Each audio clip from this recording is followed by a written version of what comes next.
الحمد لله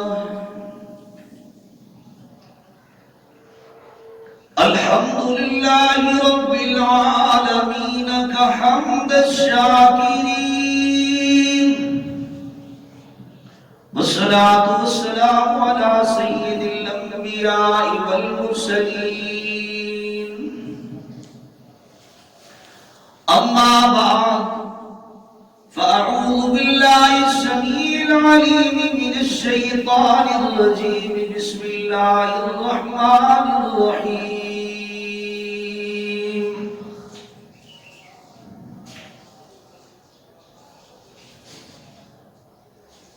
يا أيها الذين آمنوا كتب عليكم الصيام كما كتب على الذين من قبلكم لعلكم تتقون.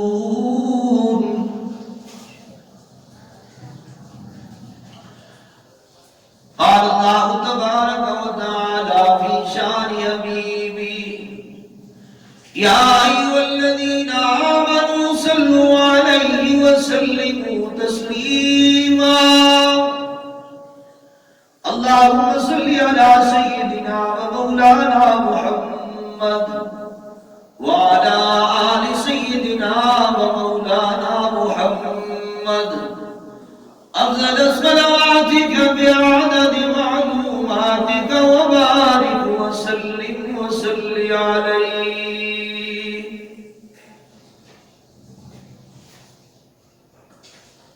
سبحانك لا علم لنا إلا ما علمتنا إنك أنت العليم الحكيم. رب اشرح لي صدري ويسر لي أمري واحلل عقدة من لساني يفقهوا قولي. صدق الله مولانا العظيم، وصدق رسوله النبي الأمي الكريم، ونحن على ذلك لمن الشاهدين والشاكرين، والحمد لله رب العالمين. اعصاب لندائی دشواری امام، روشن لندائی تاریکی امام. انتہائی واجب الاحترام برادران اسلام،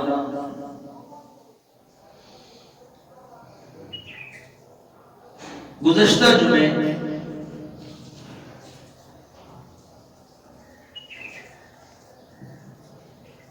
متقی لوگوں کے انعامات کے حوالے سے عرض کیا تھا کہ متقی لوگ کون ہیں اور انہیں اللہ کی طرف سے کن کن انعامات سے نوازا جاتا ہے.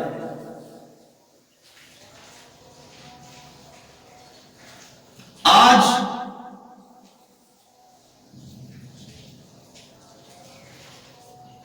اسی حوالے سے مختصر سی گفتگو آپ کے گوش گزار کروں گا.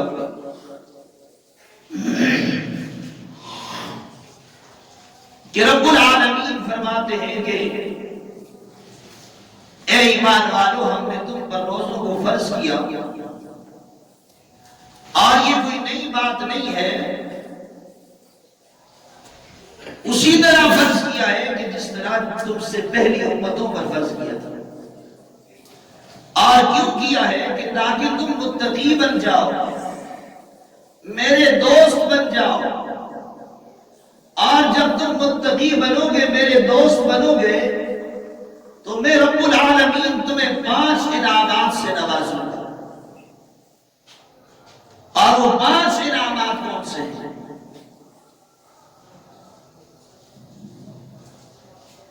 پہلا انعام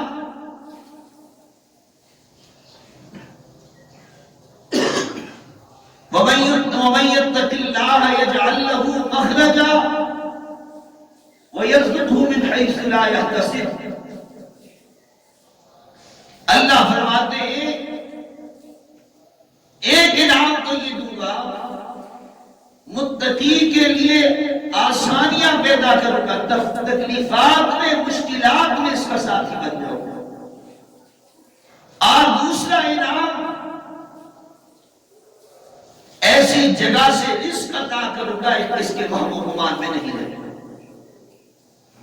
اور تیسرا انعام، اس کے دل کے اندر ایسی نورانیت پیدا کروں گا، یہ اچھے اور برے کی تمیز کر لے گا، حرام اور ناجائز کی پہچان کر لے گا، حرام و حلال کی پہچان کر لے گا، جائز اور ناجائز کی پہچان کر لے گا۔ اور چوتھا انعام یہ دوں گا کہ اس کے گناہوں کو دھو ڈالوں گا اور اس کے سیئات کو حسنات میں بدل دوں گا۔ اور پانچواں انعام یہ دوں گا، ان اکرمکم عند اللہ اتقاکم، اور اسے عزتوں سے نوازوں گا۔ یاد رہے کہ اسلام کی بنیاد بھی 5 ستونوں پر ہے۔ اسلامی امانت ان 5 ستونوں پر استوار ہوتی ہے۔ اور پہلا ستون ایمان کامل ہے، اور اس کے بعد دوسرا ستون نماز کی صورت میں ہے، تیسرا ستون زکات کی صورت میں ہے، چوتھا ستون حج کی صورت میں ہے، پانچواں ستون رمضان کے روزوں کی صورت میں ہے۔ اور ایک اور بات عرض کرتا چلا، رب العالمین کی 2 شانیں، کتنی؟ 2 شانیں۔ اللہ کی 2 قسم کی صفات ہیں، ایک صفت جلال ہے اور ایک ہے صفت جمال۔ ایک ہے صفات جلال اور دوسرا صفات جمال۔ نماز اور زکات کے اندر اللہ کی صفت جمال کا ظہور ہوتا ہے۔ جس طرح جمال کسے کہا جاتا ہے، جلال کسے کہا جاتا ہے؟ جلال کا معنی ہے اللہ کی عظمت، اللہ کی کبریائی، اللہ کی بڑائی۔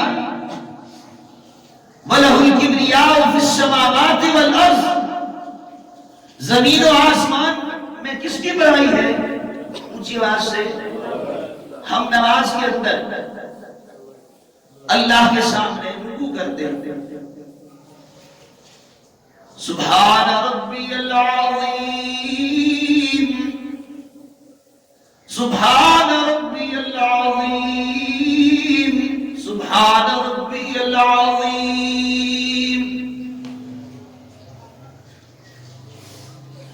اللہ کی پاکی اور اس کی عظمت بیان کرتا ہے بندہ اللہ کے ہاں رکوع کرتے ہوئے،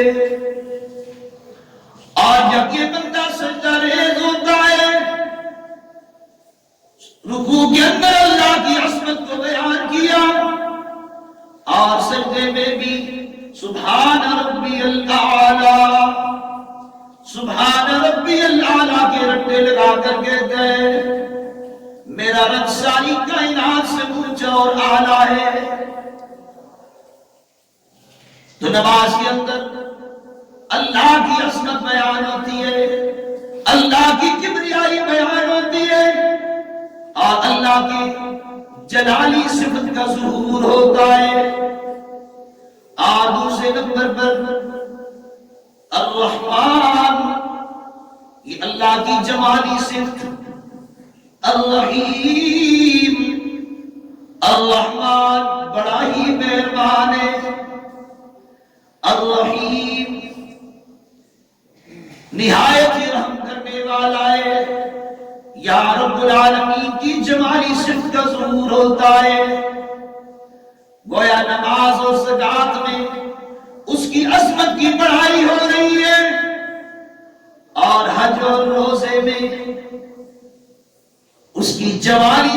کا ظہور ہو رہا ہے، اس کا اظہار ہو رہا ہے۔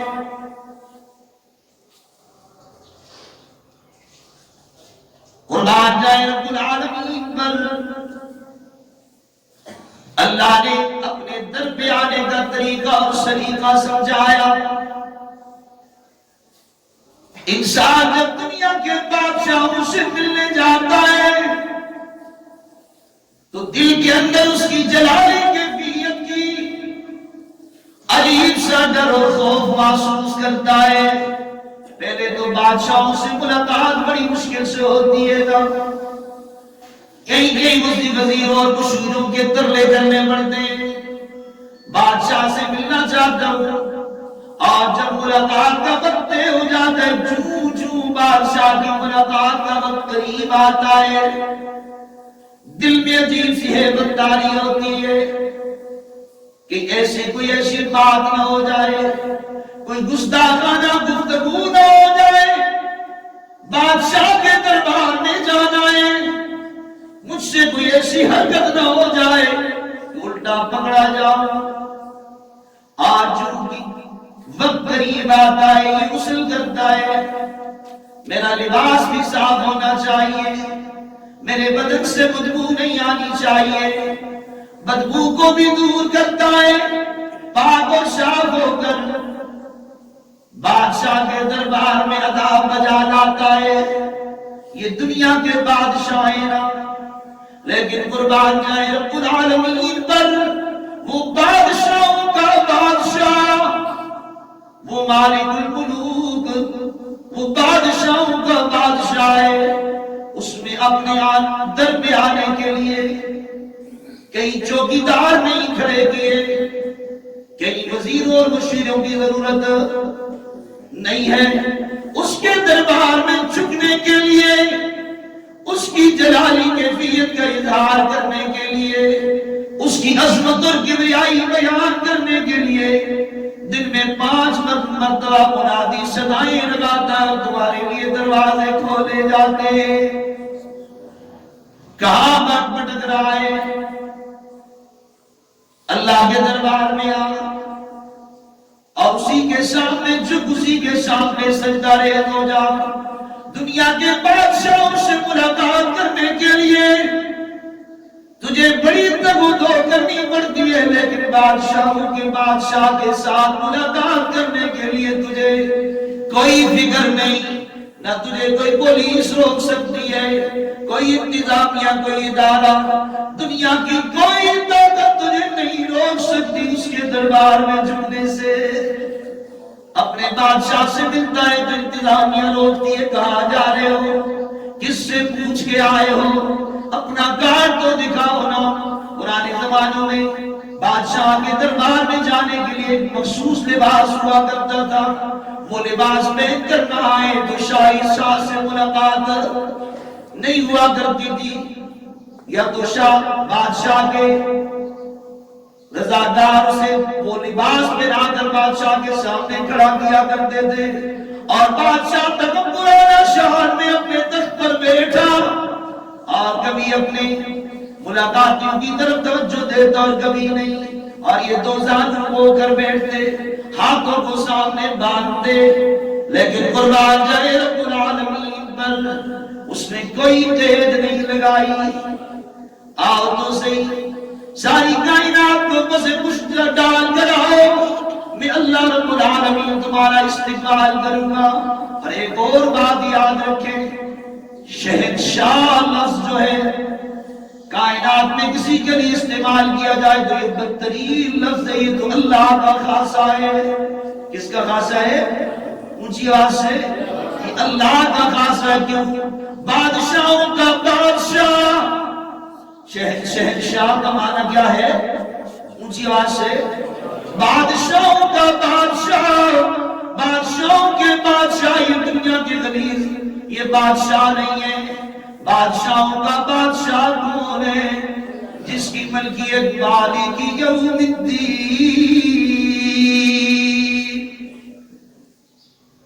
وہ قیامت کے دن کا مالک، وہ روز جزا کا دن کا مالک، جس دن ساری کائنات فنا ہو جائے گی، ساری کائنات ختم ہو جائے گی اور اس کی طرف سے سجا ہوگی لمن الملک اليوم. کہاں گئے وہ بادشاہ دنیا میں جن کے ناموں کے ڈنکے بجا کرتے تھے، دنیا میں جن بادشاہوں کا تکبر نہیں ٹوٹا کرتا تھا؟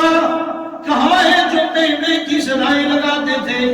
آج کسی کی بادشاہت نہیں چلے گی، آج کسی کی حکمرانی، آج کسی کا آرڈر نہیں چلے گا. بہت عیاشیاں کر کے آئے ہو، بہت بدماشیاں کر کے آئے ہو، میری مخلوق پر تم نے بڑا ظلم کیا ہے، لیکن آؤ نہ بتاؤ کہاں گئی تمہاری شہنشاہیت، کہاں گئی تمہاری بادشاہت، کہاں گیا تمہارا پروٹوکول، کہاں چلا گیا تمہاری یہ شاہی کھانے، شاہی لباس، کہاں گیا تمہارا محل؟ لمن الملک اليوم.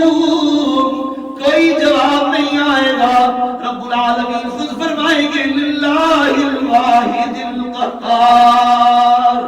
آج میری ملکیت، آج میری حکومت، آج میری شہنشاہیت، آج میری بادشاہت، وہ بادشاہوں کا بادشاہ، وہ رب العالمین حضرت انسان تیری دعا پکار کے لیے تیار بیٹھا ہے. تو جن بادشاہوں کے پیچھے جا رہا ہے یہ تو عاصی ہیں، یہ غلاظت کا ڈھیر ہے، حقیر قطرہ آگ سے پیدا ہونے والے. ایک لمحے کے لیے اس بادشاہ نے یہ بھی نہیں سوچا میں بھی حقیر قطرہ آگ کی پیدائش ہوں. اور وہ ریڑی پان، وہ گلی میں ریڑی لگانے والا، وہ گلی میں ریڑی لگانے والا، وہ گلی کے چراغوں چوکوں پہ مزدوری کرنے کے لیے کھڑا ہونے والا، اسی حقیر قطرہ آگ سے وہ بھی پیدا ہوا ہے. ایک لمحے کے لیے سے خیال نہیں آیا.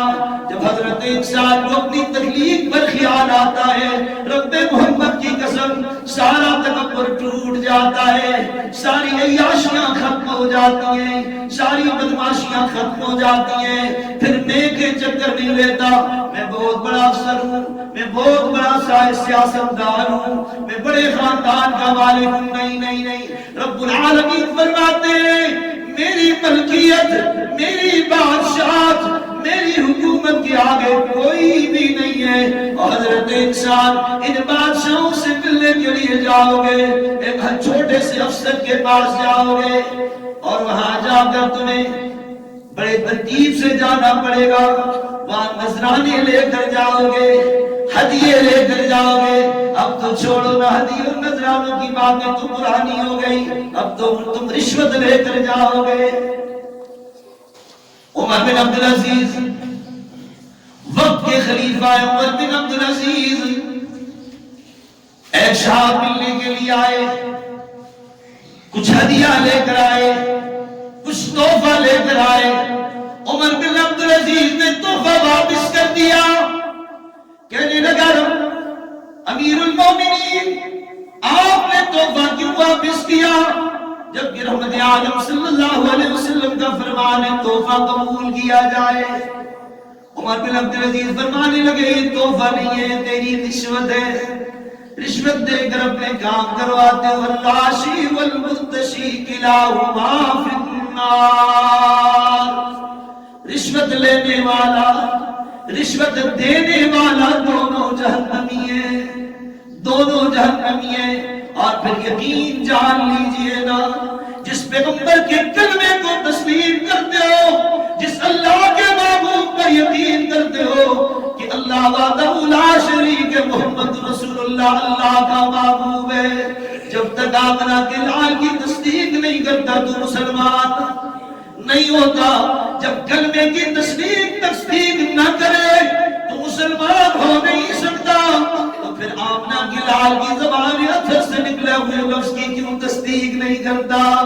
مان لینا نظام کائنات درہم برہم ہو سکتا ہے، رحمت عالم کی زبان اتھر سے نکلا ہوا لفظ کبھی غلط اونچی آواز سے کبھی غلط نہیں ہو سکتا.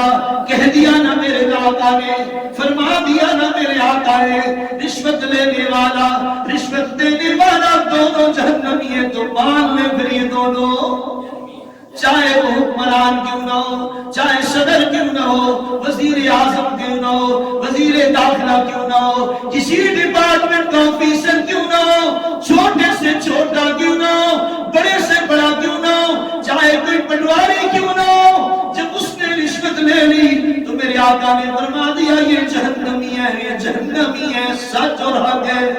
یقین کرتے ہو نا اپنا کلال پر اونچی آواز سے کرتے ہو تو یہ حق ہے، سچ ہے۔ تو عرض کر رہا تھا دنیا کے بادشاہوں کے پاس جانے کے لیے بڑی دم و دو کرنی پڑتی ہے، لیکن ایک بادشاہوں کا بادشاہ ہے جو تیرے انتظار میں صبح شام رہتا ہے۔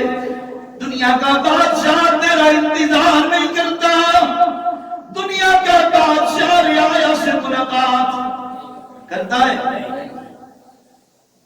اس کی بڑی بڑی سیکورٹی، اس کا پروٹوکول، رعایا بات کرنے پہ آئے تو خان جی کا ناک سر پہ چڑھ جاتا ہے، رعایا کی بات نہیں کرنی، گفتگو نہیں کرنی، بس منمانی کرنی ہے، اپنی مرضی کرنی، ہو کہہ دیا تو ہو گیا، وہی بات ہے نا، ہم نے ہاں کہہ دیا تو حلال کر دو، ہم نے نہ کر دیا تو حرام کر دو، اپنی منشا کے مطابق چلتا ہے۔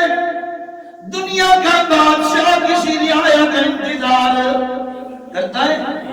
کوئی آفیسر کبھی بھی انتظار نہیں کرتا، لیکن ایک ہے وہ بادشاہوں کا بادشاہ جو 24 گھنٹے تیری انتظار میں رہتا ہے، 24 گھنٹے تجھے پکارنا ہوتا ہے، اور پھر جب ماہ سیام آ جائے اس کی رحمت موسلادھار بارش کی طرح برستی رہتی ہے۔ کامیاب ہیں وہ لوگ جو دل کے برتن کو سیدھا رکھتے ہوئے اس کی رحمت سے برستے ہوئے اس کی رحمت کو اپنے دامن میں لے لیتے، اور کتنے بدبخت ہیں وہ لوگ جنہوں نے قرآن سے احراف کیا، جنہوں نے قرآن کو بس کچھ ڈال دیا۔ ماہ سیام میں بھی قرآن کہتا ہے وَمَنْ أَعْرَضَ عَنْ ذِكْرِي فَإِنَّ لَهُ مَعِيشَةً ضَنكًا وَنَحْشُرُهُ يَوْمَ الْقِيَامَةِ أَعْمَى وَنَحْشُرُهُ يَوْمَ الْقِيَامَةِ أَعْمَى۔ رب العالمین عرش بری کی بلندیوں سے فرماتے وَمَنْ أَعْرَضَ عَنْ ذِكْرِي فَإِنَّ لَهُ مَعِيشَةً ضَنكًا، جنہوں نے میرے ذکر سے اعراض کیا۔ قرآن سنیں، اللہ کا قرآن کیا کہتا ہے؟ سورہ طٰہٰ ہے نا، حفاظ کرام یہ سورہ طٰہٰ ہے نا، 16واں پارہ۔ قرآن کہتا ہے وَمَنْ أَعْرَضَ عَنْ ذِكْرِي، جنہوں نے ہمارے ذکر سے اعراض کیا فَإِنَّ لَهُ مَعِيشَةً ضَنكًا، اللہ فرماتے ہیں میں ان کی معیشت کو تنگ کر دیتا ہوں، ان کی زندگی کو تنگ کر دیتا ہوں۔ سانس لینا بھی، ایمانداری سے بتاؤ اب زندگی تنگ ہو رہی ہے کہ نہیں؟ سچ بتاؤ یار، زندگی تنگ ہو گئی ہے کہ نہیں؟ جینے کا مزہ، مصیبتوں پر مصیبتیں، آفتوں پر آفتیں، فتنوں پر فتنے، ابھی ایک فتنہ ختم نہیں ہوتا دوسرا جنم لے لیتا ہے، اور کبھی کس فتنے میں میں اور آپ مبتلا ہوتے ہیں۔ کبھی میں یہ سمجھتا ہوں کہ میرے یہاں اللہ کا وہ فرمان جو قرآن 1450 سال پہلے اترا تھا، آج وہ اللہ کا وہ فرمان مجھ اور آپ کے سامنے صادق آ گیا ہے۔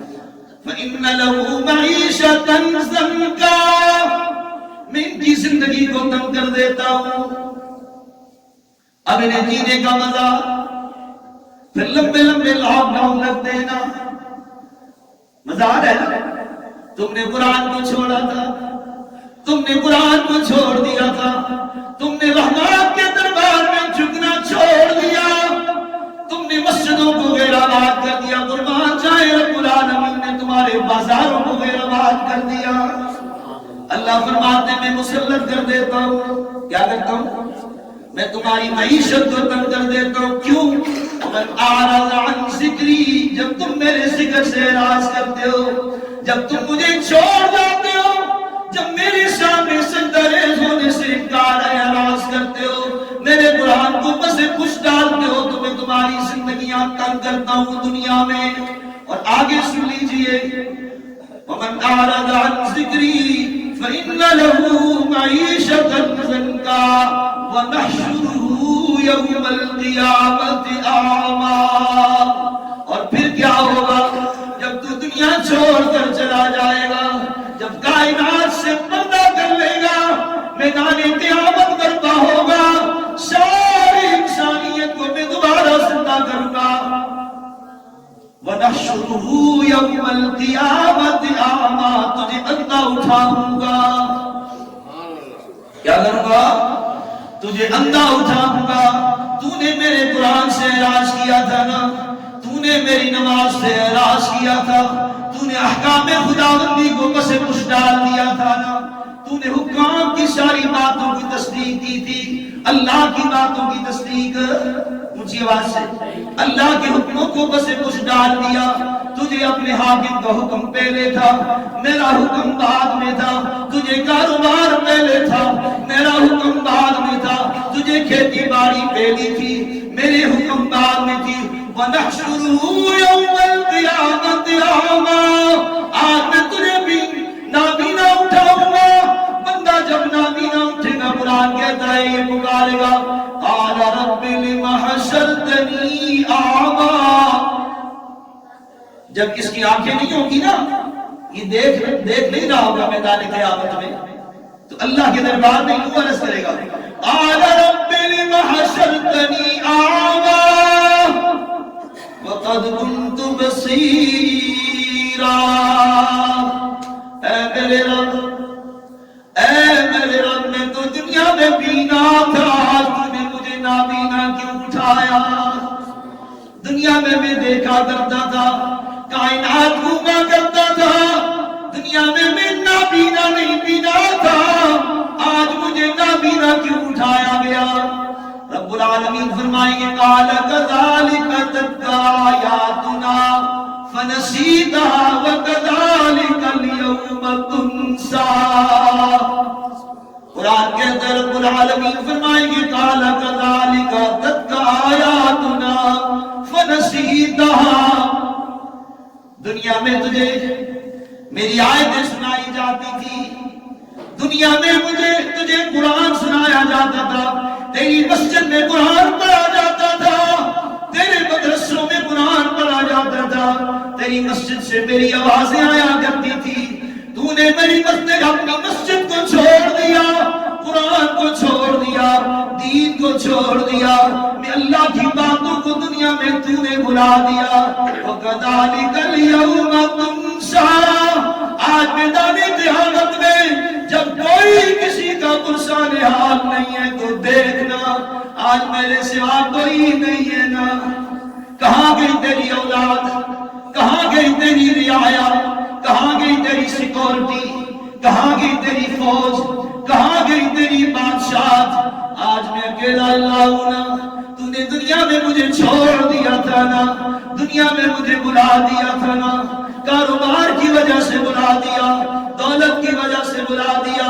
جب تیرے پاس دولت کی ترنگ تھی اور جوانی کا خون تیرے جسم میں توڑ رہا تھا، رگوں میں گرم گرم خون دوڑتا تھا، پھر تیری نیند ہوا کرتی تھی، تیری عیش و عشرت میں دنیا میں وقت گزرا کرتا تھا.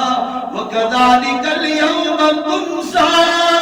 دنیا میں مجھے اللہ کو تو نے بلایا تھا، آج میں اللہ نے تجھے بلا دیا ہے. اب گلا کرنے کی ضرورت نہیں ہے. اہل اسلام اللہ کا واسطہ واپس لوٹیے اپنے رب کا، خدا کے لیے واپس آ جائیے. اگر اب بھی ہمیں قرآن سن کر ہمارے ضمیر نرم نہیں ہوتے، ہم سے بڑا ظالم اور بے وقوف انسان دنیا میں کوئی نہیں. قرآن کہتا ہے، اللہ اکبر، آیت میرے ذہن میں آ رہی ہے اور جا رہی ہے. قرآن کریم شکوہ اور گلا کرتا ہے، قرآن شکوہ کرتا ہے، اور شکوہ یہ ہے کہ اب بھی میرا قرآن سن کر میرا رب شکوہ کرتا ہے، اب بھی قرآن سن کر ان کے دل نرم نہیں ہوتے. أَلَمْ يَأْنِ لِلَّذِينَ آمَنُوا، اللہ، أَلَمْ يَأْنِ لِلَّذِينَ آمَنُوا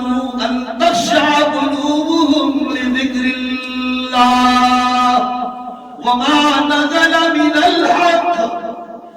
رب العالمین فرماتے ہیں کیا اب وقت نہیں آیا ایمان والو، او میرے بندو، او مسلمانوں، اب وقت نہیں آیا کہ تم میرا قرآن سن کر تمہارے ضمیر، مردہ ضمیر زندہ ہو جائے، تم مرے ہوئے زندہ ہو جاؤ.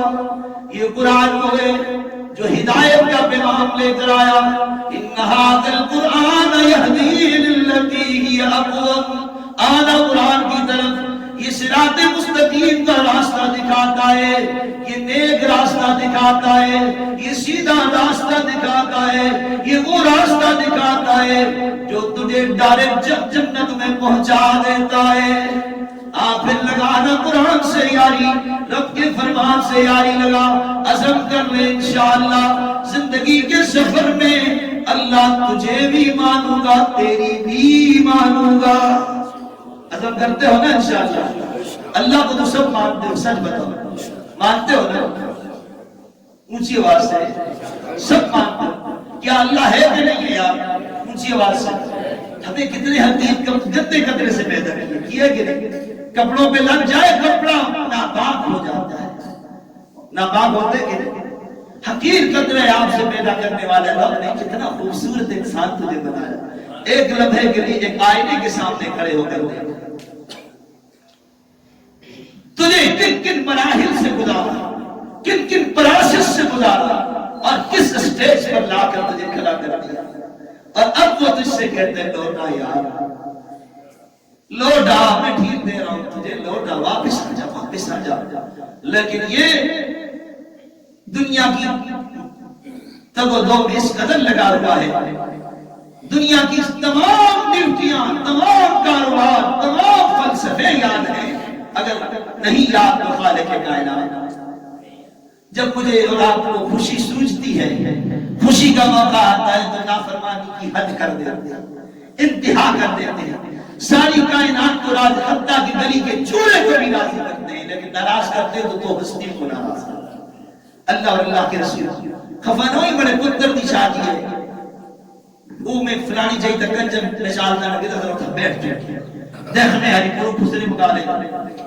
ایسا ہوتا ہے کہ نہیں؟ ساری رات دور کنجر اور دیگر، اللہ معاف فرمائے میں ممبر پہ کیا نام ان کا، اور ان کو دیکھتے رہتے ہیں اور عجیب عجیب قسم کی خرافات ہوتے ہیں، فائرنگ بھی ہو رہی ہوتی ہے. ربنا تو سب دولت دے رہتے ہیں دستے کی تباہی کر دیا.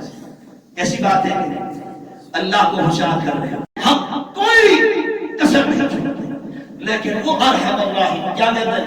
الرحمن الرحیم.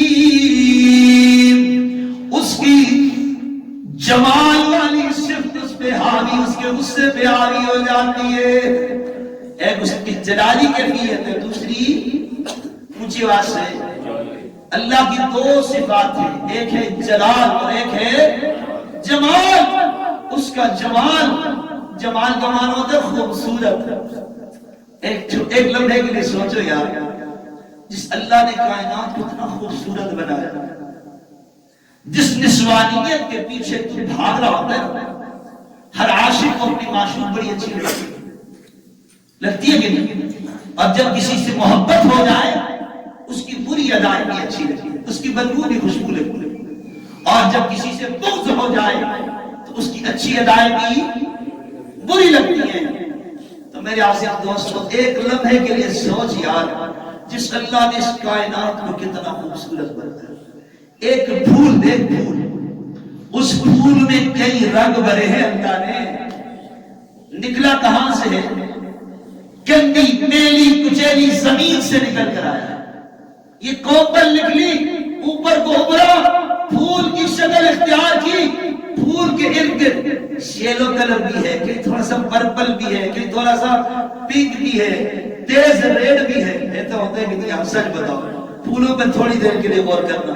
اور جس اللہ نے ایک پھول کو اتنا خوبصورت بنایا، وہ رب کتنا خوبصورت ہوگا، وہ کتنا حسین ہوگا. سنو روزے قیامت کے میدان میں جب اعلان ہوگا، این المحسنون، این الحفاظ، این القراء، این العلماء، أين المؤمنين آؤ نا سارے جنت میں چلے جاؤ، آؤ دنیا میں مجھے یاد کرنے والوں جنت میں چلے جاؤ۔ جب دنیا لائن بنا کر جنت میں جا رہی ہوگی فوراً اعلان ہوگا روزے دار رک جائیں، روزے دار پریشان ہوں گے، ہے ربا ہم نے روزہ رکھا تیری رضا کے لیے، بھوک پیاس کو برداشت کیا تیری رضا کے لیے، نسوار کی بوریاں بھی چھوڑی، خفن ہوئے جن نسوار باندھے، نسوار کی بوریاں بھی چھوڑی تیری رضا کے لیے، اور سگریٹ کے بڑے بڑے ڈنڈے بھی چھوڑے، کس کی رضا کے لیے چھوڑتے بھائی؟ اونچی آواز سے اللہ تیری رضا کے لیے۔ آج ہمیں جنت سے محروم کر دیا ہے، حکم آگا ہو روزے دارو، تم جنت میں بعد میں جاؤ گے، پہلے اپنے خوبصورت رب کا دیدار کرو گے، پہلے رب کا دیدار ہوگا، یہ تب ہوگا جب دل صاف ہوگا، یہ تب ہوگا جب اس کی مانیں گے، اس کو بھی ماننا ہے اس کی بھی ماننا ہے۔ اور ماہ سیاح میں معتکفین حضرات کے لیے اللہ کی طرف سے 2 انعامات ہیں، کتنے ہیں؟ 2 انعامات ہیں اللہ کی طرف سے۔ پہلا انعام اللہ ان کے گناہوں کو معاف کر دیتا ہے، کتنی بڑی بات ہے۔ دوسرا انعام یہ مسجد میں بیٹھے کوئی دیگر اعمال باہر کے کوئی کام نہیں کر سکتے، کسی کے جنازے میں شریک، کسی بیمار کی عادت کے لیے نہیں جا سکتے، میرا رب کہتے تم بس میرے دربار میں بیٹھے رہو کہ تمہیں ثواب دیتا رہو۔ اور ہاں ایک اور انعام بھی عرض کر دیتا ہوں، تیسرا انعام بھی اللہ کی طرف سے اے معتکفین کے لیے کیا ہے کہ معتکف جب خانہ خدا میں بیٹھ جاتے ہیں رب سے لو لگا کر، اللہ ایک دن کے اعتکاف پر 3 خندقیں جہنم سے دور کر دیتا ہے۔ کتنی خندقیں؟ اور ایک خندق کا فاصلہ زمین و آسمان کا فاصلہ ہے، تو اتنے فاصلے کو 3 کے ساتھ ضرب دو اور پھر 30 کے ساتھ ضرب دو تو کہاں پہنچتے ہیں بھائی؟ تو اتنا بندہ کیا ہوتا ہے؟ جہنم سے دور ہو جاتا ہے۔ اور ہاں روزے دارو تمہیں بھی اللہ کی طرف سے ایک پیغام آیا ہے، اور وہ پیغام یہ ہے کہ جب تم روزے رکھو تو روزے میں دانستہ غیر دانستہ طور پر زیادتیاں ہو جاتی ہیں، کوئی روزے کا احترام نہیں کر سکتا، کوئی زبان سے کوئی ایسے بول دانستہ غیر دانستہ طور پر بول جاتا ہے جس میں روزے میں خلل پڑتا ہے، لیکن اتنا کرو اللہ نے فرمایا تم صدقہ فطر ادا کر دو، میں اللہ تمہارے روزوں کو صاف کر دوں۔ یار یہ اللہ کی رحمت بہانے کی تلاش کر رہے، ادھر تو 120 روپے دے رہا ہے، ادھر تو 130 روپے دے رہا ہے، اللہ کہتا ہے چل رہا میں تیرے سارے روزے کو معاف کر۔ کتنا سستا سودا ہے یار، ہمیں یہ سودا لے لینا چاہیے نہیں لینا چاہیے؟ اونچی آواز سے کتنا سستا ہے، لینا چاہیے نا؟ تو سنو صدقہ فطر ہر صاحب نصاب پر واجب ہے۔ ایک صاحب نصاب وہ ہوتا ہے جو سونے چاندی کا مالک ہوتا ہے، لیکن ایک صدقہ اس میں شرط سال کے گزرنے کی ہوتی ہے، اور صدقہ فطر میں سال گزرنے کی شرط نہیں ہے۔ جو صاحب نصاب ہے وہ یہ صاحب نصاب وہ ہوتا ہے کہ جس کے گھر کے اندر کوئی فالتو سامان بھی پڑا ہوا ہے نا، مثلا ایک فریج کی ضرورت ہے دوسری بھی ساتھ پڑی ہوئی ہے، فرنیچر اضافی پڑا ہوا ہے، گھر میں برتن بے شمار ایسے پڑے ہوئے جو سال استعمال نہیں ہوتے، بستر اتنے زیادہ پڑے ہوئے ہیں، تو اگر ان کی مالیت اگر اکٹھی کر دی جائے اور یہ نصاب تک پہنچ جائے تو یہ شخص کیا ہو جاتا ہے؟ صاحب نصاب ہوتا ہے، اس شخص پر صدقہ فطر واجب ہوتا ہے۔ اور اب صدقہ فطر کتنا واجب ہوتا ہے؟ آپ جو اپنے گھر میں آٹا استعمال کرتے ہو تو اللہ فرماتا ہے سارے رمضان میں تو خود آپ کا سارا آٹا تو کھا، لیکن آخر میں 2 کلو آٹے میں پیسے پہنچا۔ کتنے بھائی؟ ایک آدمی 60 روپے کلو والا آٹا کھاتا ہے تو اس کے لیے کتنے پیسے بنے گے بھائی؟ ایک 65 کلو والا کھاتا ہے تو کتنے پیسے بنے گے؟ 130 روپے بنے گے۔ اللہ کہتا ہے تیرے 5 بچے ہیں، 5 بچے ہیں اور ایک تیری بیوی ہے اور ایک تو ہے، تم 7 لوگ ہو گئے۔ اب ایسا کرو نا کہ ہر فی کس کے حساب سے 130 روپے مجھے دے دو۔ یہ سودا کتنا سستا ہے، لیکن سن جب تو صدقہ فطر ادا کرتا ہے اللہ یوں مطلب تک تو دے رہا ہوتا ہے کسی غریب کے ہاتھ میں، اللہ فرماتا ہے وہ میں لے رہا ہوتا ہوں۔ اس کی شان غریبی ہے، وہ کیسے لیتا ہے؟ وہ کہتا ہے وہ میرے ہاتھ میں دے رہا ہوتا ہے، میں لیتا ہوں اور لینے کے بعد پھر اس کی حفاظت کرتا ہوں، اس کو بناتا رہتا ہوں۔ جب میدان قیامت آئے گا یہ صدقہ فطر پہاڑ پر برابر ہو جائے گا، اور پھر تجھے میں جنت کا وارث بنا دوں گا، چاہے صدقہ فطر ہو یا کوئی صدقہ بھی ہو۔ یہ جب تم دیتے ہو تو کس کو دیتے ہو بھائی؟ اللہ کو دیتے ہو، کسی پر احسان، کسی غریب فقیر پر احسان نہیں کرتے۔ صدقہ فطر عید کی چاند دیکھنے کے بعد واجب ہوتا ہے، علماء نے لکھا ہے پہلے ادا کرو تاکہ غرباء مساکین لوگ عید کی خوشیوں میں تمہارے ساتھ شامل ہو جائیں۔ اللہ عمل کی توفیق عطا فرمائے۔ وما علینا الا البلاغ۔